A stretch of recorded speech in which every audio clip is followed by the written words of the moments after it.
Pessoal, tudo bem? Estamos aqui novamente no podcast da Educando Solar. É um podcast onde a gente tem o objetivo sempre de trazer informações, de trazer novidades, tendências e experiências no sentido de melhorar o dia a dia de você, integrador.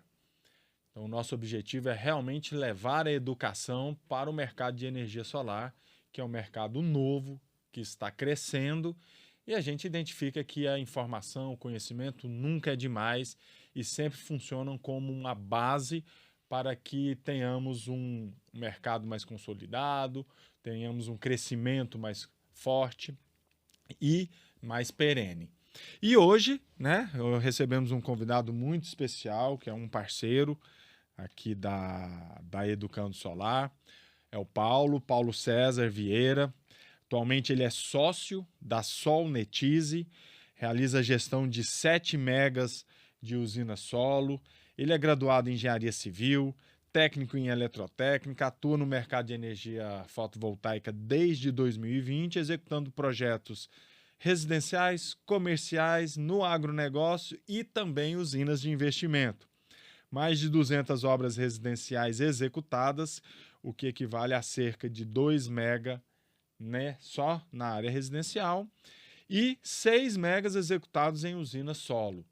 E o nosso objetivo hoje aqui é justamente falar de usinas para investimento. Paulo, muito obrigado por ter aceitado o convite aqui da Educando Solar e participar desse podcast. Que agradeço, Gustavo. Uma felicidade imensa, né? Já temos aí algum tempo de parceria e estou muito feliz em poder estar compartilhando aí um pouco da experiência, né? Do que deu certo, do que não deu certo também com os nossos amigos integradores. É isso aí. E essa experiência é uma coisa, às vezes, que não tem preço, né? Você conseguir compartilhar aquilo que você falou. O que deu certo é muito fácil. A gente às vezes fala naturalmente, mas e o que não deu certo, né? Como é que a gente pode aprender com essa experiência de um parceiro, né? E vamos falar hoje, é interessante porque a gente vai falar de usinas de solo fotovoltaicas, então tem todo o desafio da construção da usina e também a questão do investimento, né? Quer dizer, é um negócio eu vender energia, então eu construir a usina para investimento. Então nós vamos trabalhar um pouco nessa dualidade, né? E eu acho que vai ser um bate-papo muito interessante, viu, Paulo? Com certeza. Ô Paulo, vamos falar um pouquinho, né? E vamos falar das usinas fotovoltaicas, né? A gente falou aqui de usinas de grande porte, né? Na sua experiência, o que é uma usina de grande porte? A partir de quantos mega a gente pode classificar como uma usina de grande porte que seja interessante para investimento? Hoje, até 75 tem as usinas que a gente chama de as usinas de microgeração, né, que é onde estão ali a maioria dos integradores. Acima de 75 nós temos as usinas de mini geração que vão até 3 mega, né? Com a reformulação da 14300 a gente ia até 5 megas, hoje a gente consegue ir a 3, né? Teve ali uma redução de potência. Hoje nós estaremos falando principalmente dessas usinas de 75, né? A partir de 75 até 3 megas. Acima de 3 megas já são as usinas de GC, de geração centralizadas, que já são um outro nicho de mercado, mais ali através de fundos, né? de investimento. Mas a gente pode considerar que são essas usinas entre 75 e 3 megas hoje para o nosso bate-papo. E a Solnetize está focada nesse intervalo aí? Hoje o nosso foco, na verdade, a Solnetize foi uma empresa que surgiu com foco em administração de usinas de mini geração, que são essas que compreendem entre 75 até 3 megas. Né? Desde o início já da concepção da empresa, a gente não atendeu essas obras residenciais, embora eu tenha vindo, né, fiz muita obra residencial. O Henrique também, que é um outro sócio, também veio, né, do segmento ali com várias obras residenciais, mas a união desses 3 sócios, né, eu, Henrique e Rafael, foi já com foco na administração de usinas de mini geração. Entendi. Então vocês... um investidor pode construir uma usina e entregar para vocês, que vocês também administram, além também de construir a própria usina. Também. É porque a gente viu que é uma coisa que está muito interligada à outra. A pessoa ela constrói, e existem N casos de pessoas que constroem usinas e acham que simplesmente você depois vende com muita facilidade, né? Mas existe toda uma parte, primeiro, de legislação que precisa ser respeitada, né? E isso é interessante que seja visto antes mesmo da construção da usina, a forma como será comercializada, né, os créditos dessa usina, né? Então, hoje, a gente tem algumas opções após a conclusão da usina. Na grande maioria dos casos, o investidor ele faz de fato para ter ali um modelo de negócio. Dificilmente tem, obviamente, os grandes consumidores que têm suas usinas próprias, mas a grande maioria das usinas realmente são para atender ali diversos consumidores, né? Não um único consumidor. Entendi. Paulo, usinas fotovoltaicas é um tema muito pujante, a coisa vem, né, apesar de ser recente, a partir de 2012 começou a trabalhar no Brasil, mas a gente vem escutando muita informação, muita notícia sobre a viabilidade de fato das usinas fotovoltaicas como um investimento. Antes da gente entrar nas particularidades ou nos desafios, aquela pergunta macro-chave: é viável investir numa usina fotovoltaica? Sim. Antes de qualquer coisa, sim, é viável investir em energia solar. Obviamente, alguns pontos, né, precisam ser avaliados. Hoje, um assunto, de certa forma, recente é a tal da inversão de fluxo, né? Coisa que a gente não ouvia até tempos atrás. Então, isso de fato se tornou uma pedra no sapato de muitos integradores, né? Porque existem pessoas querendo investir, de fato a rentabilidade é uma boa rentabilidade. Legal. Se comparada a vários outros tipos de investimento, que não vou dizer que existe, obviamente, um risco, né? A própria legislação brasileira, ela não traz uma segurança para o investidor. Existe sim o risco de se investir em energia solar fotovoltaica. Mas, obviamente, se prevendo todos esses riscos, até porque o retorno do investimento é, de certa forma, curto, né? Já que a gente está falando ali de um tempo que varia entre 3 e 4 anos para que o investidor tenha esse retorno, e uma usina ela tem ali uma previsão de geração de pelo menos 25 anos, né? Dela estar performando.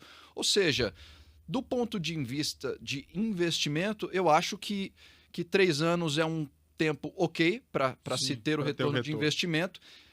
E hoje, assim, todos os integradores sabem, e investidores também, que existe esse risco de legislação que pode melhorar ou não, né, o cenário, ou variar também essa taxa de retorno de 2%, que pode aumentar ou diminuir a depender, né, do que a legislação traga para a gente aí no futuro. Né, Gustavo? A legislação acaba que ela vem e vai vir, isso é no mundo inteiro.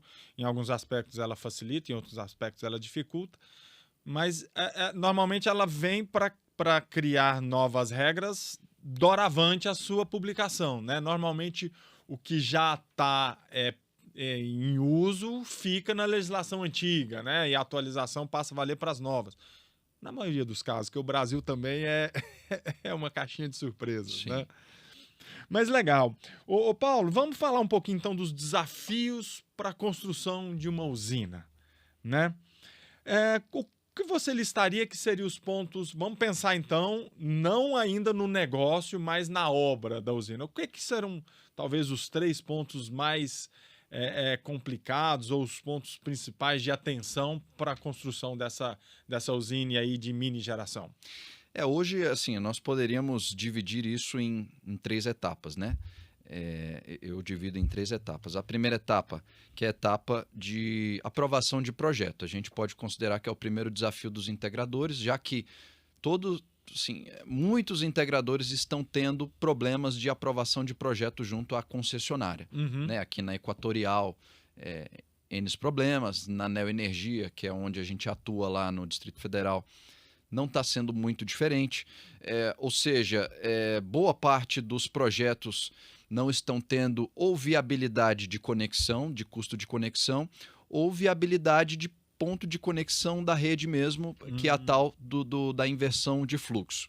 Ou seja, conseguir aprovar esse projeto junto à concessionária seria esse primeiro desafio. Aí, falando até para o integrador que está começando a atuar, né, nessas usinas de mini geração. Vou exemplificar aqui um caso que aconteceu e que algum integrador talvez já tenha passado por isso também. Quando a gente começa a tratar de usinas de potência mais elevada, a gente começa a mudar a característica dos equipamentos também. Sim. Então, ano passado, peguei um projeto para analisar, onde a pessoa comprou um transformador que operava em 800 volts, comprou inversores que operavam em 380 volts. Ou seja, a pessoa, vou construir uma usina que precisa de ter uma subestação. Essas usinas, geralmente, acima de 300 kVA, a gente já precisa de ter uma subestação particular ali da usina. Tá. Então, essa primeira análise de equipamentos, e aí, como a gente está tratando dos desafios e riscos e pensando também na longevidade, particularmente, eu analiso quem é a empresa que eu estou comprando, a estrutura, a placa, o inversor, a compatibilidade daqueles equipamentos, ou seja, já tem toda essa primeira análise, né? Então, assim, não dá para fazer as coisas de fato sem um planejamento ali muito detalhado. Compatibilizei esses equipamentos, consegui submeter o projeto, tive meu projeto aprovado, ok.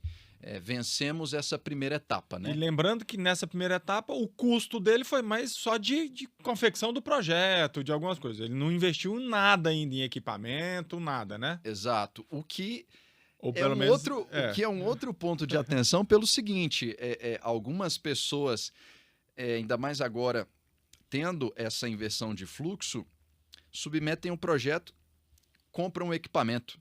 Antes da resposta? Antes da resposta. Ai. E conversando com alguns parceiros que estão com projetos submetidos e compra efetuada, ou seja, olha o tamanho do risco que essa pessoa está assumindo, né, de não ter viabilidade. Tudo bem, o equipamento está com ela ali, mas até você encontrar um terreno com viabilidade ou encontrar um telhado com viabilidade para se fazer isso, hoje, para todo investidor, a gente procura ser muito transparente nesse caso, deixar ciente do que é a inversão de fluxo, né, que é a viabilidade ou não de conexão da usina ali num determinado ponto. A gente nunca vai para a etapa de compra de material, Gustavo, que é um período relativamente curto. Inclusive, a gente tem outras etapas, né, em usinas de solo ali. Já a gente fala um pouco mais detalhado da parte de obra, mas existem outras etapas que podem ser feitas, ou seja, a gente volta na questão de ter um planejamento, um cronograma bem estabelecido ali de quanto tempo nós teremos para aprovar um projeto. Sendo aprovado, ok, a gente pode ir de fato para a compra dos materiais. Uma outra situação que é simples também, quando a gente trata de subestação, pela demanda, querendo ou não, a gente teve um crescimento muito significativo, né, de geração distribuída no Brasil. Os fabricantes de subestação, em particular, eles não estavam preparados, o que eu observei, para suprir essa demanda. Uma subestação está levando em torno de 3 meses para ficar pronta e chegar à obra. Ou seja, se o integrador... situações reais que eu vi também de integradores parceiros, ele constrói toda a obra, deixa a subestação para fazer ali como se fosse a última coisa, e na hora que ele vai comprar ali aquele material, ele tem a surpresa de que aquilo não fica pronto, ele não tem aquilo ali a pronta entrega. Então, é um detalhe importante também quando a gente está falando de usinas de mini geração, né? Já que em usinas de micro a gente não trabalha com subestações particulares. E é interessante, Paulo, você está comentando isso. Cara, é um projeto, e é um projeto com muitas variáveis. Então você tem que ter a gestão do projeto, com as várias fases, com seus tempos de duração. Quer dizer, não é qualquer um que consegue fazer essa gestão na ponta do lápis. E se você não chama, por exemplo, a Sonetize, é o que você falou, você pode tomar decisões, às vezes, equivocadas, com prazos equivocados ou antecipadamente, com muita antecipação, ou o que é pior, né? Gerando atrasos lá na frente. Então, você tem toda uma gestão de projeto muito forte nisso aí, né? Exatamente. Precisa ter não só essa gestão, né? Ter um time ali. É muito comum do integrador que está nesse momento de transição, ele ser o eu presa, né? O cara, ele faz tudo. E no final das contas, quando a gente acaba fazendo muitas coisas, é normal que a gente não consiga fazer tudo ali bem feito, né? Ou tão bem feito quanto... Eu, particularmente, hoje eu ainda sou muito atuante em canteiro de obras. Eu fico mais ali dentro da obra mesmo. Uma necessidade que nós enxergamos foi que nós precisávamos de um engenheiro de planejamento, né? Justamente para visualizar, olhar para uma tela, enxergar os prazos.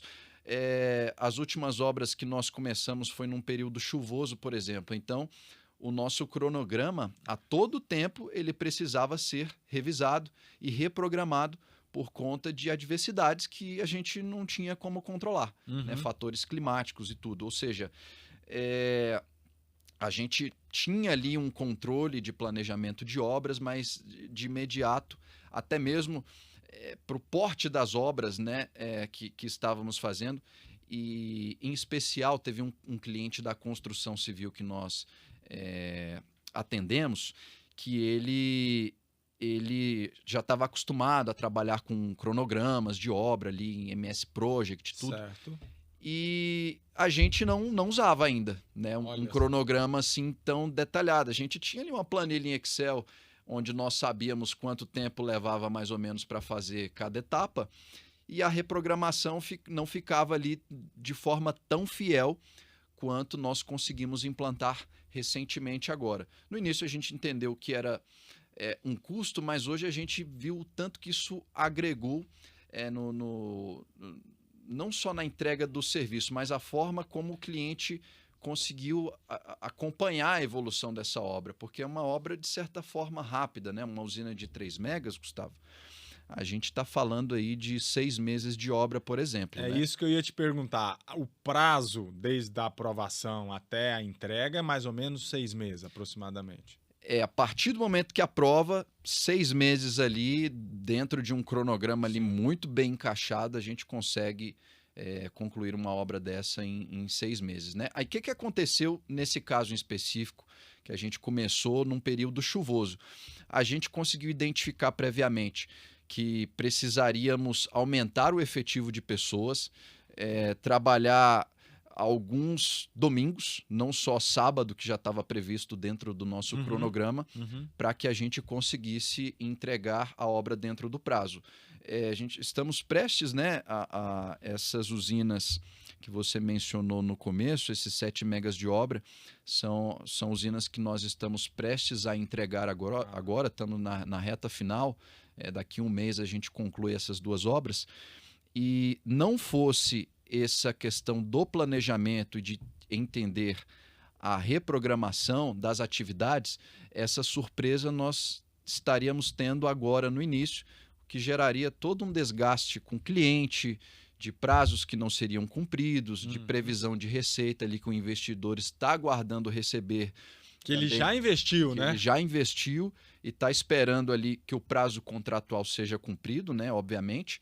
E nós, enquanto empresa, entendemos, né, no meio do processo, que uma das melhores coisas que nós fizemos foi ter na nossa equipe, para obras desse porte, que são obras maiores, Sim. um engenheiro de planejamento fez muita diferença, tá? Então, olha só, o primeiro desafio é o próprio projeto.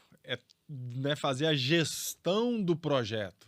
Saber avaliar as intempéries, saber avaliar os imprevistos, porque é um fornecedor que às vezes atrasa, é um caminhão que não chega na obra. Quer dizer, isso vai acontecer. Só que se você tem a gestão, você consegue lidar com isso de uma maneira melhor e até falar, cara, atrasou aqui, domingão, galera, vamos para campo. choveu hoje, domingo a previsão é sol, vamos, não é pro clube não, vamos pra obra no domingo, né? Exatamente. O que não é trabalhar no domingo é uma coisa que a maioria das pessoas não gosta de fazer, né?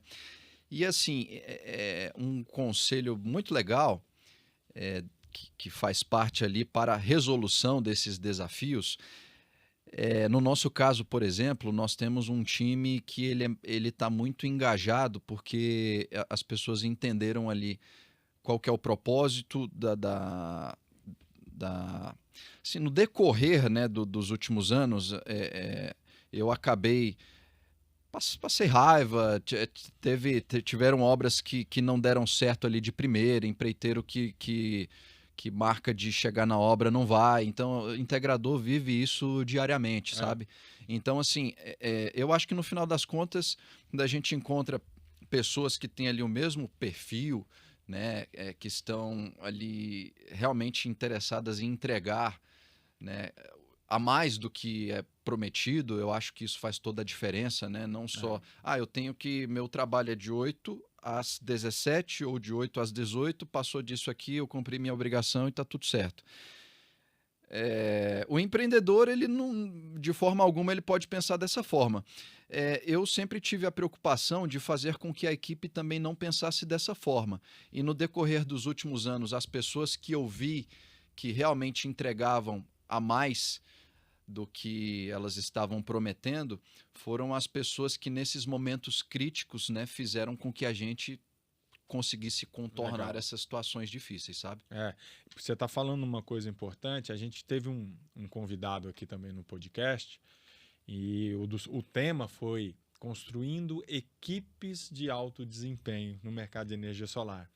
Então, você conseguir de fato comprometer o seu time para o resultado final é um dos desafios maiores que eu acho que tem, porque desafio de material você compra, você ganha prazo e tal, desafio financeiro você vence, agora com as pessoas, né, você conseguir realmente construir uma equipe que vai abraçar a ideia e vai caminhar com você até o fim, na alegria e na tristeza, vamos pensar assim, né? É muito difícil, é muito complicado, né? E realmente a gente vê aqui no Brasil que construir equipe talvez seja o desafio maior de qualquer empresa, né? Concordo 100%. Eu faço até uma analogia, assim, da mesma forma que os filhos, eles imitam os pais, né, dentro de casa, de certa forma, a equipe, eu acredito, assim, verdadeiramente que a equipe, ela é um reflexo muito grande ali da liderança. Sim. Então, quem está ali numa posição de liderança tem que ter um cuidado, uma atenção muito grande, porque, obviamente, tem dias que a gente está mais disposto, tem dias que a gente não está mais disposto também, mas o que eu me preocupo em momento algum, deixar transparecer ali para a equipe um dia que às vezes eu não queria estar ali na obra, eu queria estar ali no conforto do escritório, da minha casa, por exemplo. Acontece isso, né? Mas a gente precisa, sabe, tá preocupado com o detalhe mesmo, porque a equipe, tá todo mundo ali observando a postura do líder, principalmente. E se em algum momento eu começo a estar um pouco mais relaxado, um pouco mais relapso assim, com as coisas da obra, naturalmente aquilo ali vai gerar uma série de coisas. Na hora que precisar ter o comprometimento, no subconsciente ali daquele colaborador, ele talvez não vai estar pronto para entregar. Ou se às vezes, o que acontece muito também, tem um funcionário que ele está procurando entregar o melhor, mas a pessoa que está na liderança ela não busca fazer isso, naturalmente essas pessoas elas vão se separar em algum momento. Elas vão ficar desmotivadas, né? Alguém vai, ou essa pessoa abre o próprio negócio, ou ela encontra uma pessoa que tem ali uma sincronia melhor com a forma dela de trabalhar. No final das contas, eu acho que as pessoas, elas acabam, não é fácil, mas elas acabam permanecendo com o time que está alinhado com elas, né? E, obviamente, o líder, quando ele entende que tem alguém que não está alinhado ali com o objetivo, acho que o papel dele é substituir essa pessoa, né? Paulo, a gente recebeu algumas perguntas aqui no nosso Instagram, né? Eu vou agradecer a todos que perguntaram, né, que colocaram dúvidas aqui. Uma primeira pergunta foi: quais tecnologias e inovações estão sendo utilizadas na construção de grandes usinas? O que é que você está enxergando que está modernizando aí na obra de equipamentos, enfim, envolvido com a construção? Bem, até, ó, N casos de usinas que pegam fogo, por exemplo, telhado, solo, né? Baitas investimentos aí que vão pelo ralo.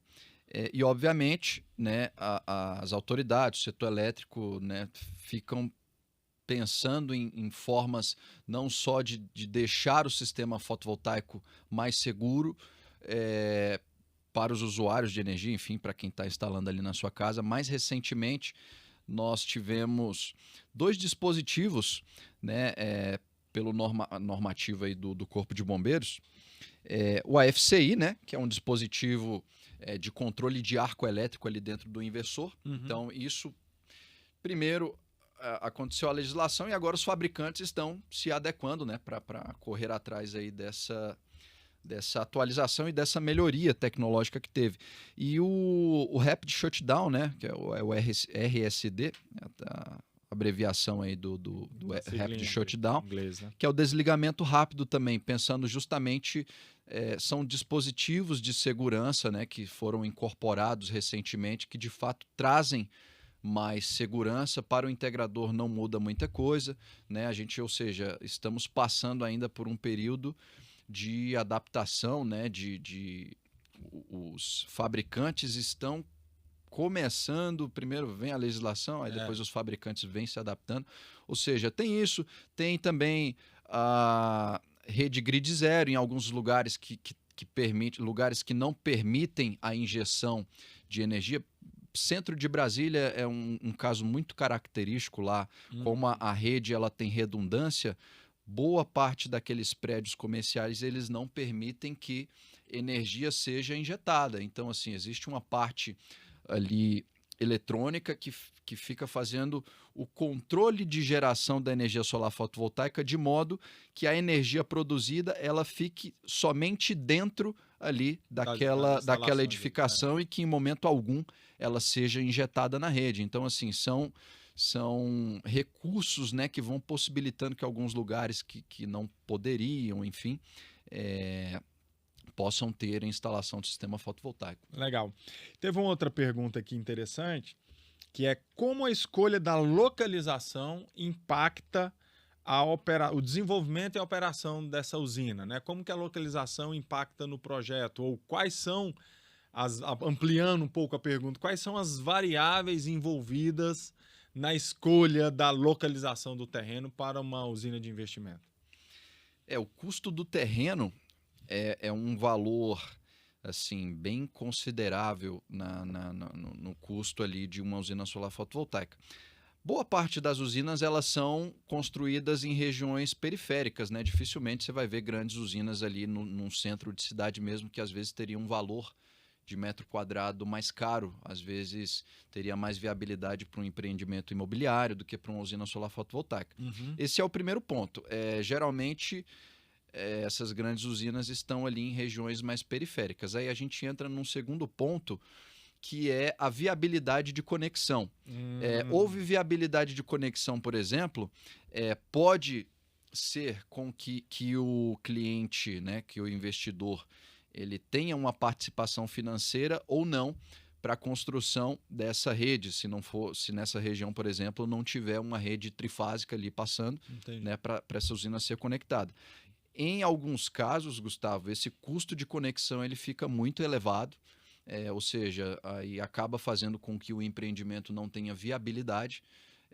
Ou seja, eu considero que sejam esses dois os principais fatores: a localização do custo por metro quadrado do terreno e o custo de conexão da usina também, né, que a gente espera, a depender da potência ali da usina, a gente faz essa viabilidade de que é viável ou não, né, por esse custo de conexão que quem emite é a própria concessionária, né? Eu falo para ela que eu tenho interesse em fazer uma usina ali num determinado lugar, ela vai me enviar um orçamento de conexão, lá vai falar quanto que eu terei de participação financeira para construir uma usina ali. Entendi. É interessante. Mas dependendo do terreno também você tem alguns aspectos ambientais aí que são também que você tem que se preocupar, não é? Exatamente. Tem, assim, embora, da mesma forma que dizem que energia produzida através de hidroelétrica é uma energia limpa, sim, é uma energia de produção limpa, mas ela tem um impacto ambiental para ser construída, para ser implementada. Você cria um certo desequilíbrio ambiental ali. Na solar não é muito diferente. Em alguns casos a gente tem sim um impacto ali. Na verdade, o ser humano, se a gente for considerar a nossa roupa, tudo isso aqui tudo isso aqui é matéria-prima de natureza, né? Ou seja, para que a gente viva, para que a gente tenha aqui o nosso conforto, até mesmo o consumo de energia elétrica, existe um certo impacto ambiental. Então, assim, na construção de algumas usinas, muitas vezes algumas áreas precisam ser desmatadas e isso, obviamente, tem que ser seguido o trâmite legal para que seja feito.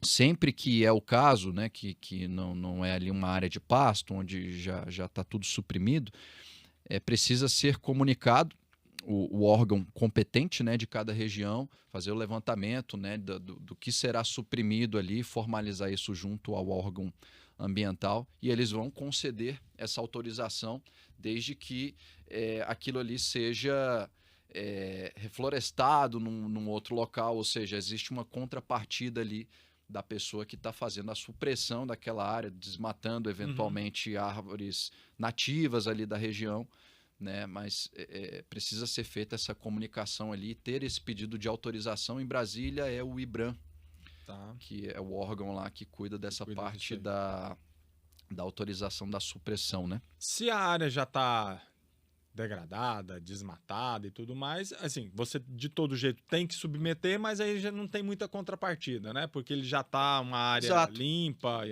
Exato, e existe todo esse acompanhamento via satélite eles vão ver que eles fazem, obviamente, eu não sei muito bem como que é essa análise, né, dos órgãos competentes, mas a gente entende que quando vai ser submetido, se a gente encontra ali uma área que já está 100% suprimida, a própria legislação também já nos ampara, né? Tem lá a regulamentação, no nosso caso do IBRAM,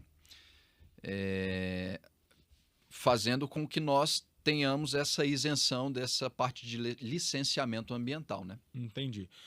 Legal, Paulo. E, bom, talvez o motivo mais, ou a causa mais óbvia quando a gente fala de construção são as questões logísticas, né? Se tá do lado do asfalto é fácil, mas e se tá mato adentro aí, como é que vocês lidam com essa questão de levar todos esses equipamentos? Vamos supor que deu ok para conexão, uma rede passa perto ali de onde você vai, onde você escolheu o terreno, mas para chegar é complicado. É um desafio isso também? Um desafio muito grande. Aí a gente falando da parte de obra, né, especificamente. Enquanto eu estava trabalhando lá na Trônica, né, empresa líder lá do segmento lá em Brasília, uma das últimas obras que nós fizemos tinha 7 quilômetros de distância do asfalto, estrada de terra, e nós tivemos que fazer ali tivemos um custo alto, algo ali em torno de mais de R$100 mil, na verdade, com custo de maquinário para abrir estrada, melhorar a estrada. Estava em época de chuva, ou seja, a gente arrumava a estrada numa semana, na semana seguinte já estava toda esburacada de novo. Então, só que estava previsto dentro do estudo de viabilidade da usina esses custos de melhoria com a parte de estrada para viabilizar que chegasse placa, que chegasse estrutura, que chegasse tudo que a gente precisa. A própria equipe, né? A própria equipe, brita, ou seja, tudo que a gente precisava de ter ali para conseguir executar a obra. Em contrapartida, era um local onde o terreno era um pouco mais barato, ou seja, você foi colocando ali todas as variáveis na mesa e no final das contas chegou-se à conclusão de que sim, teríamos um pouco mais de trabalho com essa questão logística, né? Foram previstos os custos ali de logística, né, para essa parte de melhoria de estrada, e colocando ali tudo na última linha deu viabilidade, né? Ou seja, foi desafiador, né? Teve casos em que caminhão atolava, aí assim, quem trabalha com obra tem que ter sempre tirar o coelho da cartola ali, né? Você vai vendo todas as possibilidades. Como era uma região de fazenda, eu mesmo já... A primeira coisa que eu fazia era fazer amizade com os vizinhos, porque todos eles tinham tratores. Exato, é isso que eu ia comentar. E quando atolava uma carreta, eu já ligava para o vizinho: cara, tô com um problema aqui, será que você consegue me ajudar? Às vezes o cara... todo mundo que vê ali de perto a construção de uma usina de grande porte gera uma curiosidade. A pessoa às vezes tem um nicho de negócio dela ali que geralmente acontece muito em área rural. Então o cara do agronegócio que não tem usina, ele está sempre de olho ali para ver se é o momento dele. Então aí a gente acaba batendo muito papo com essas pessoas. E, Gustavo, até hoje nunca tive nenhuma negativa assim nessas situações. Tô com a carreta ali atolada, o vizinho, o cara ali, sempre com a maior disponibilidade para ali o serviço que ele está fazendo, leva lá o trator, puxa, todo mundo se mobiliza e no final tá todo mundo dando risada ali do que aconteceu.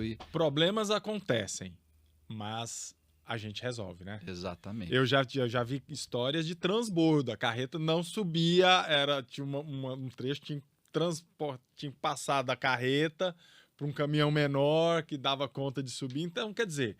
Mas você falou para mim a palavra-chave aí.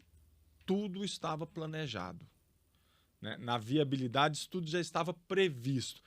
Sensacional. Se já está previsto, está tudo certo. Vai ter problema, mas você já tem a solução engatilhada. E isso facilita demais. Até você vai ter menos noites de sono, de insônia por conta disso, né? Sim. Porque já foi tudo, né, colocado na ponta do lápis. Isso é muito legal, né, Paulo?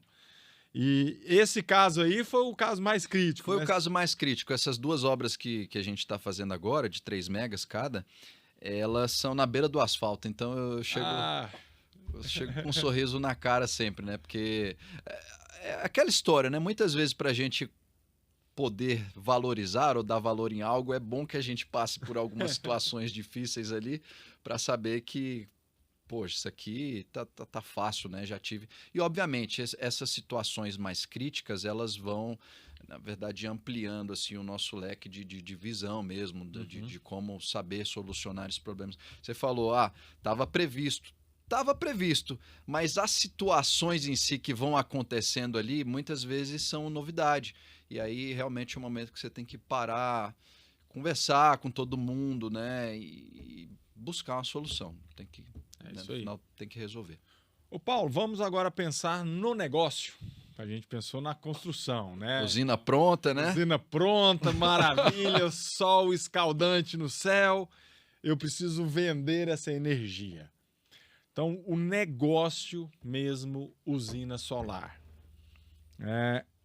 Como é que é? Quem são os grandes investidores típicos? Quem que normalmente procura a Solnetize para fazer esse negócio? Como a gente está falando de investimentos, uma usina de 3 megas, por exemplo, ela está ficando hoje, sem colocar custo de terreno, algo em torno de 6 milhões de reais aproximadamente, com mão de obra, com equipamento, tudo. Então, geralmente, são investidores de outros setores, no nosso caso, né? Boa parte desses investidores são investidores de outros setores que estavam ali querendo diversificar. E energia solar está muito na moda, né? O assunto assim que está todo mundo falando. E então, o que eu percebo é que são pessoas, investidores que já têm ali outros negócios e estão diversificando ali com energia solar também. Aí a gente entra na fase de comercialização, né? Dessa energia, né? O que é um ponto sensível do negócio, porque hoje nós temos a opção de fazer isso ou via cooperativa, que é uma opção que é mais voltada ali para pessoas físicas, né? E vale ressaltar que todas essas possibilidades que nós temos hoje, é muito interessante que se tenha uma assessoria jurídica para fazer isso, porque a legislação ela não permite, Gustavo, por exemplo, que nós façamos uma venda de energia igual a concessionária faz, chega ali todo mês, né, o boleto ali da conta de energia. Existem formas de se fazer isso de forma que você está amparado ali pela legislação, né, fazendo isso de forma legal.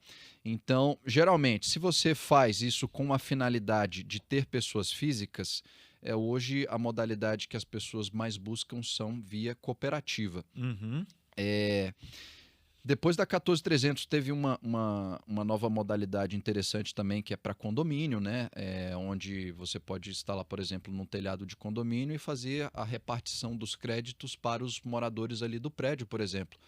Onde até um tempo atrás ficava difícil de ter aquele consenso em assembleia, quanto cada um tem de seu pedaço ali no telhado. Então, veio essa modalidade condomínio.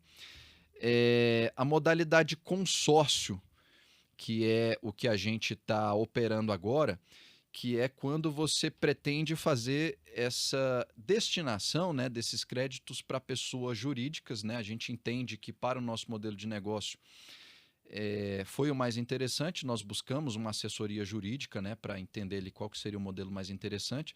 Como o perfil de cliente que a gente busca são clientes ali, por exemplo, que têm um consumo acima de 5.000 kWh por mês, geralmente são consumidores PJs, né? Pessoas jurídicas que vão ter um consumo desse.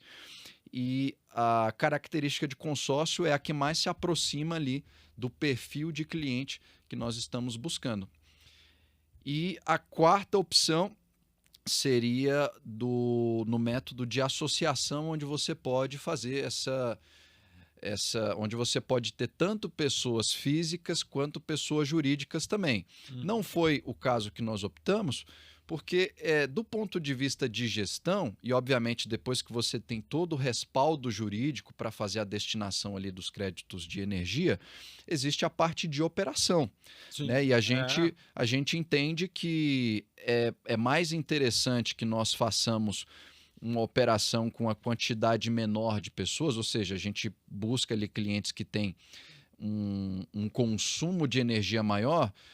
Exemplo, eu tenho 100.000 kWh de geração mensal, eu posso optar por ter 10 clientes que consomem 10.000 kWh por mês ou 100 clientes que consomem 1.000. Ou seja, do ponto de vista financeiro, seria a mesma coisa. Do ponto de vista de gestão, seria mais trabalhoso de se fazer, né? Ao invés de ter 10, eu teria 100 clientes ali. Ou seja, esse é o meu ponto de vista, e vendo assim a opinião de vários integradores também, para essas usinas de mini geração, hoje eu vejo que a opção de consórcio é a opção mais interessante. Se, obviamente, e aí entra num outro ponto também. Cada região vai ter uma particularidade. Eu estou falando de Brasília, que é uma região muito pequena, né, em comparação aos outros estados do Brasil, por exemplo, onde lá boa parte das regiões já estão sem viabilidade, tá? De conexão por conta de inversão de fluxo. Certo. Ou seja, nós já temos ali praticamente o mercado de usinas de mini geração acima de 1 mega, vamos falar, para a parte comercial ainda está tendo viabilidade. Mas já temos, de certa forma, uma saturação de usinas onde dificilmente terão novos entrantes, e fica confortável para quem está fazendo a comercialização desses créditos escolher se ele quer trabalhar com uma pessoa jurídica ou com uma pessoa física. Obviamente, por essas questões que eu te falei, ele vai buscar a pessoa jurídica que tem um consumo maior, e ele vai ter um trabalho, né, de gestão daquilo menor. Goiás, por exemplo, é uma região muito maior, tem uma disponibilidade de conexão de usinas muito maior em relação ao DF.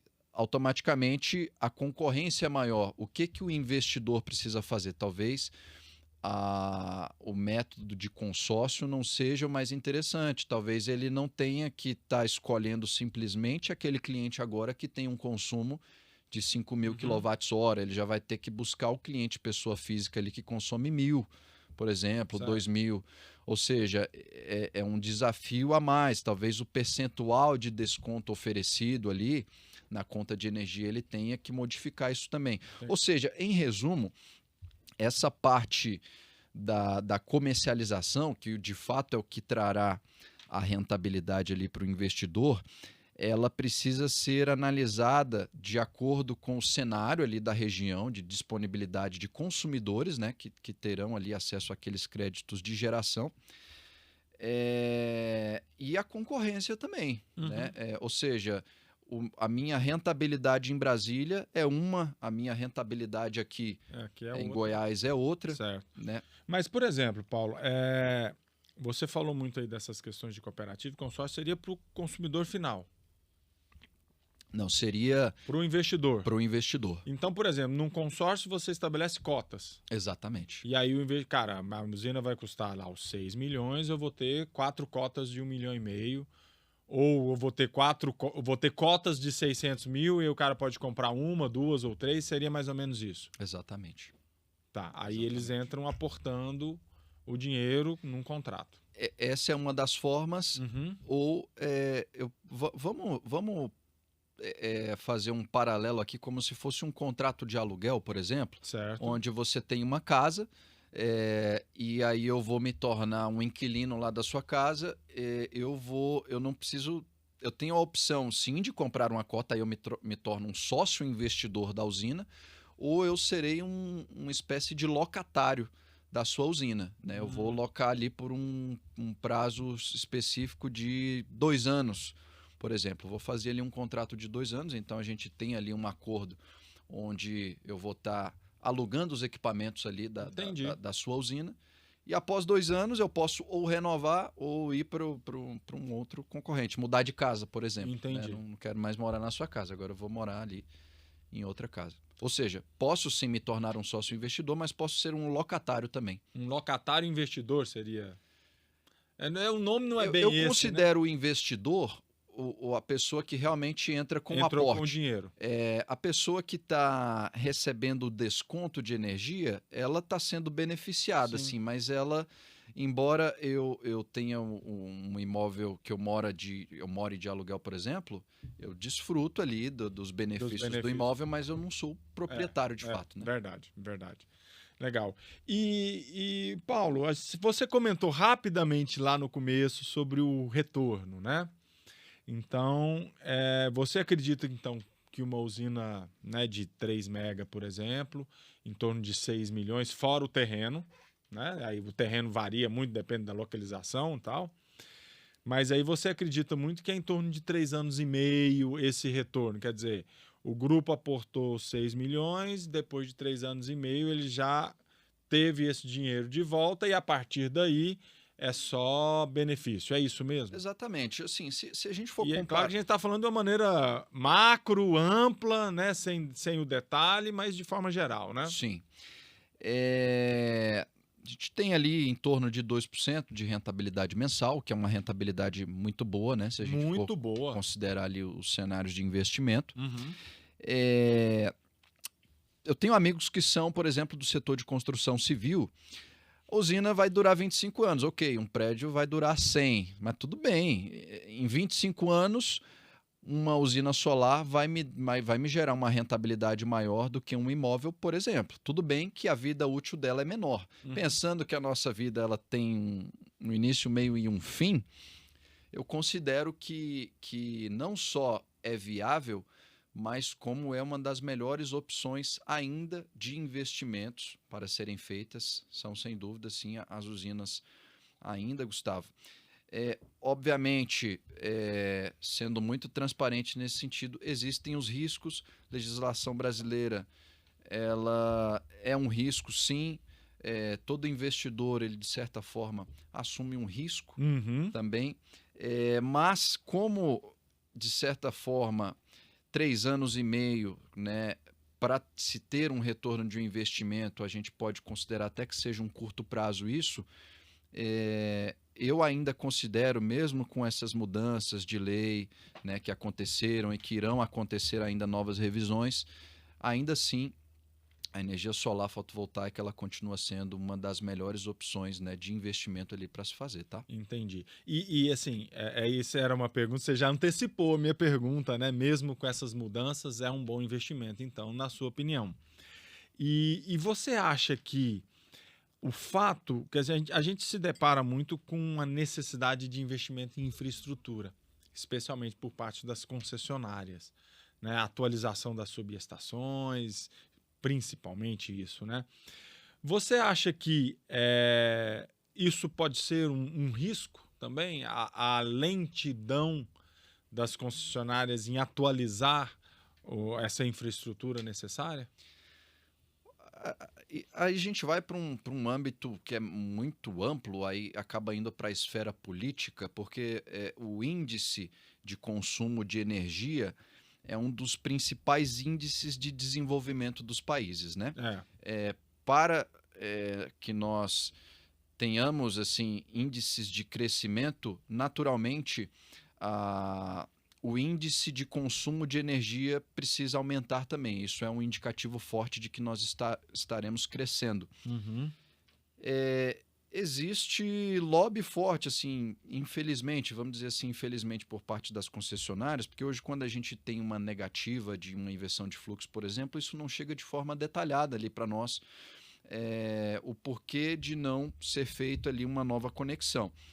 Então, assim, não só pensando no ponto de vista de investimento, mas do ponto de vista, assim, realmente de crescimento do país, onde, de fato, nós precisaríamos de cada vez mais ter usinas solares fotovoltaicas. Eu acho que quanto mais, na verdade, tenho convicção de quanto mais usinas tiverem instaladas, menos problemas de escassez hídrica nós teremos, de apagão, coisas que já faz algum tempo, pelo menos, que eu não ouço falar, né, na região ali, na nossa região, pelo menos.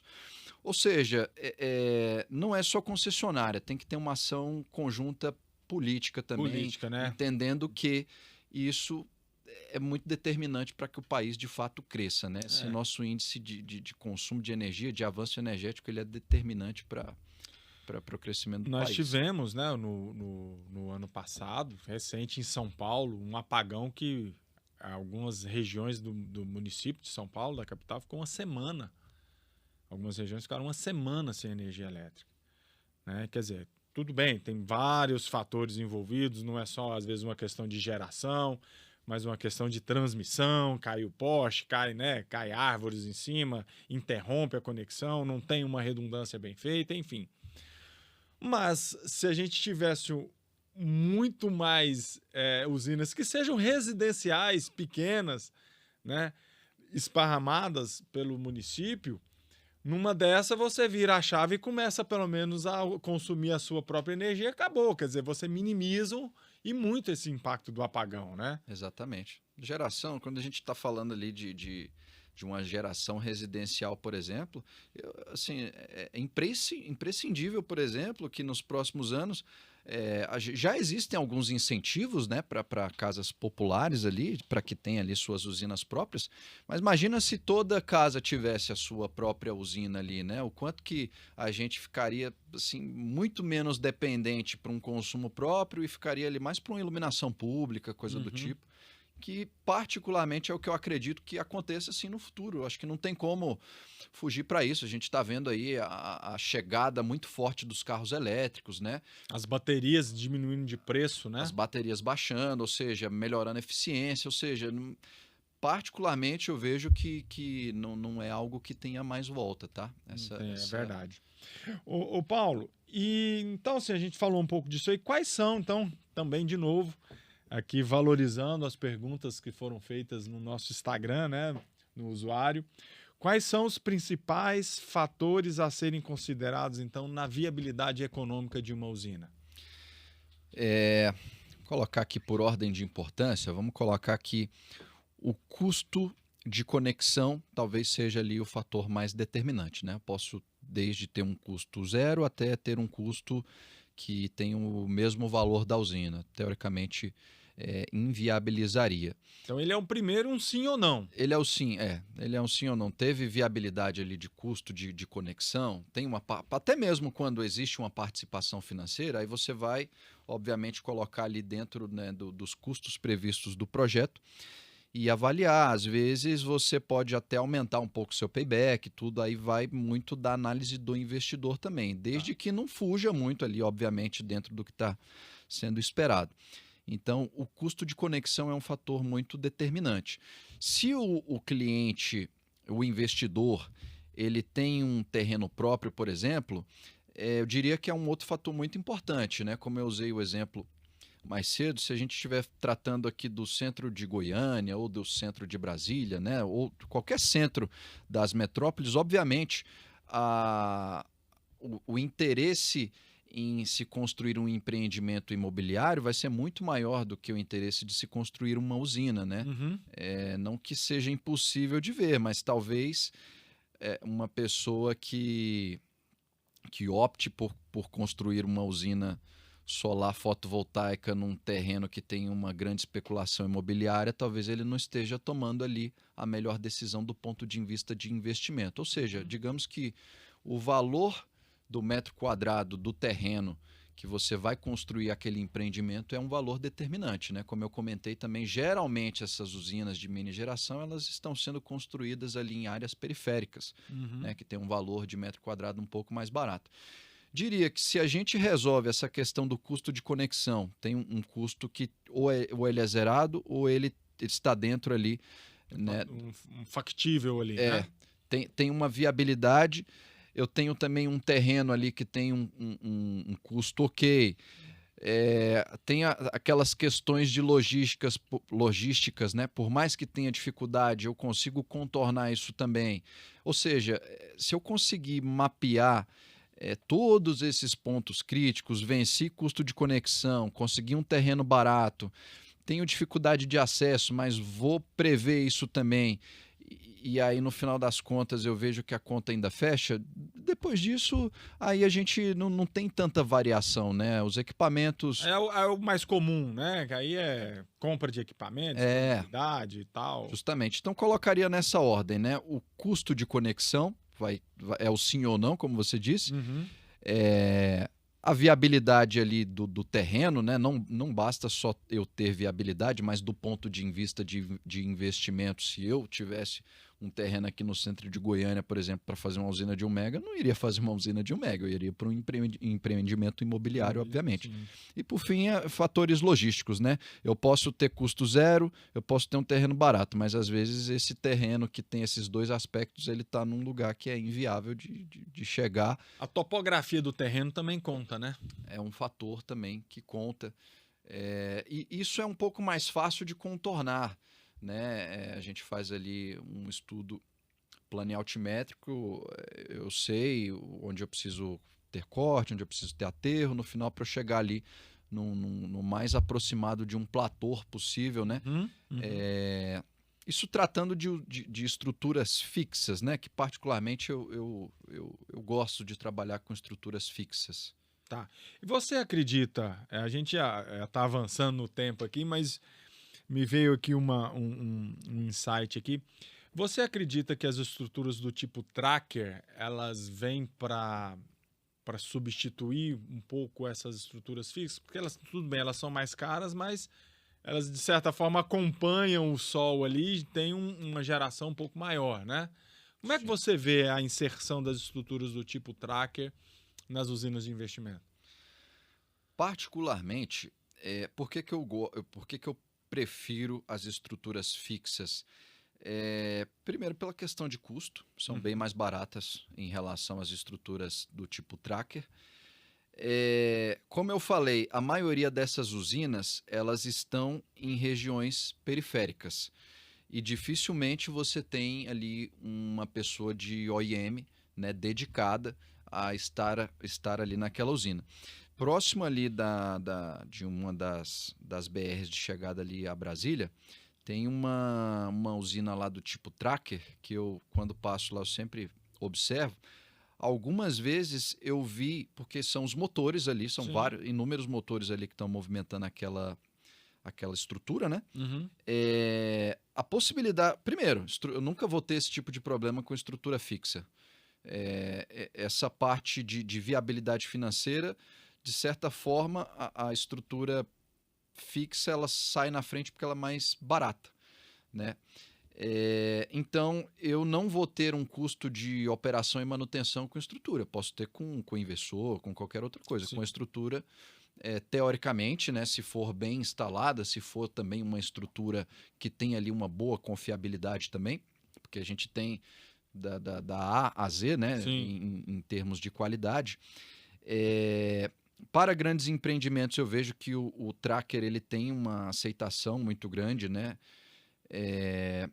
Mas eu diria que seria uma concepção de projeto. Eu não acredito que ela tome o lugar da estrutura fixa, porque obviamente terão os investidores que vão pensar justamente isso. Eu não quero uma estrutura que eventualmente, tudo bem, ela acompanha o sol, se ela funcionar em perfeita performance, ela vai entregar um resultado melhor.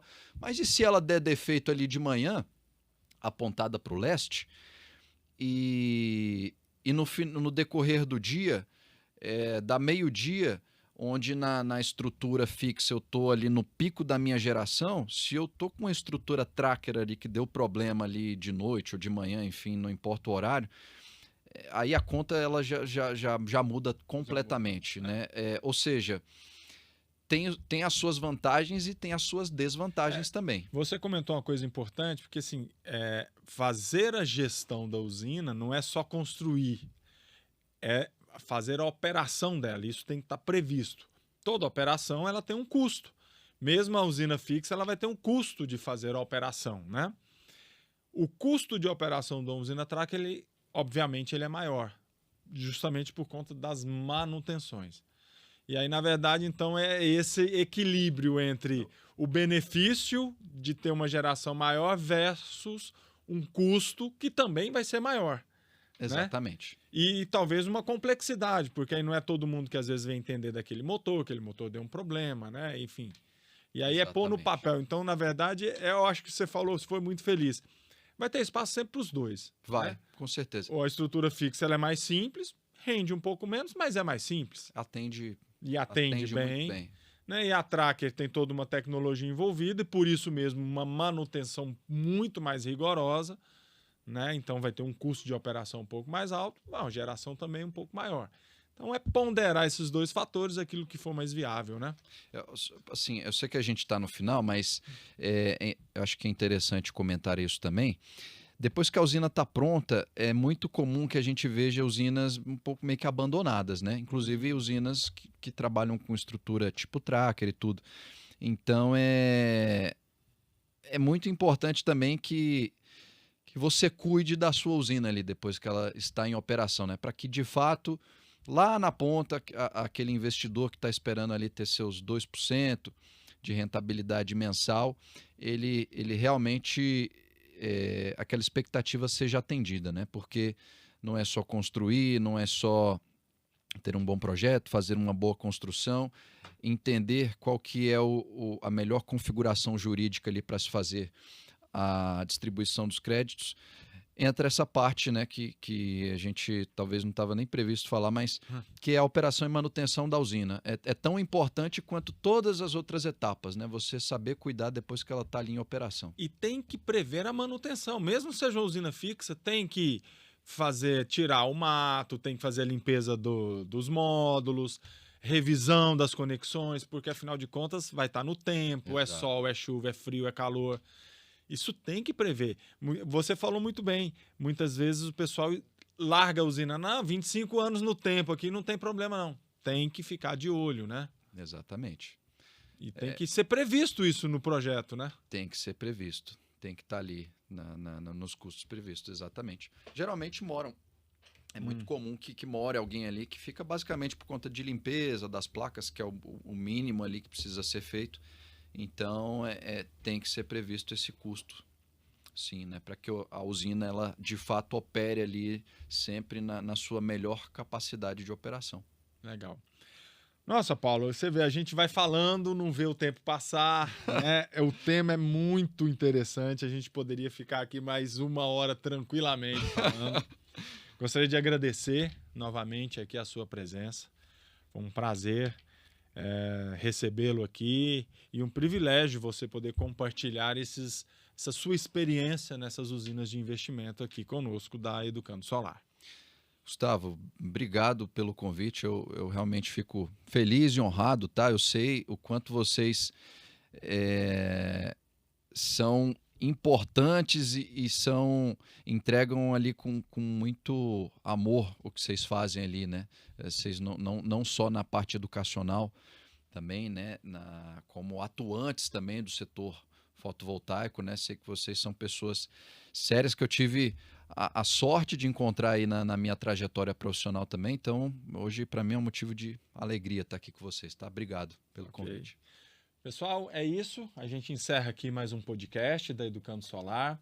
Esse podcast vai ficar gravado aqui no nosso YouTube, tá? Então, eu peço que vocês assistam, curtam, compartilhem, mande para aquele integrador que você que é amigo seu, que queira mexer com investimento, ou mesmo aquele investidor que queira conhecer um pouco mais sobre como que funciona esse mercado de investimento em usina solar, tá bom? Muito obrigado e até a próxima. Tchau, tchau.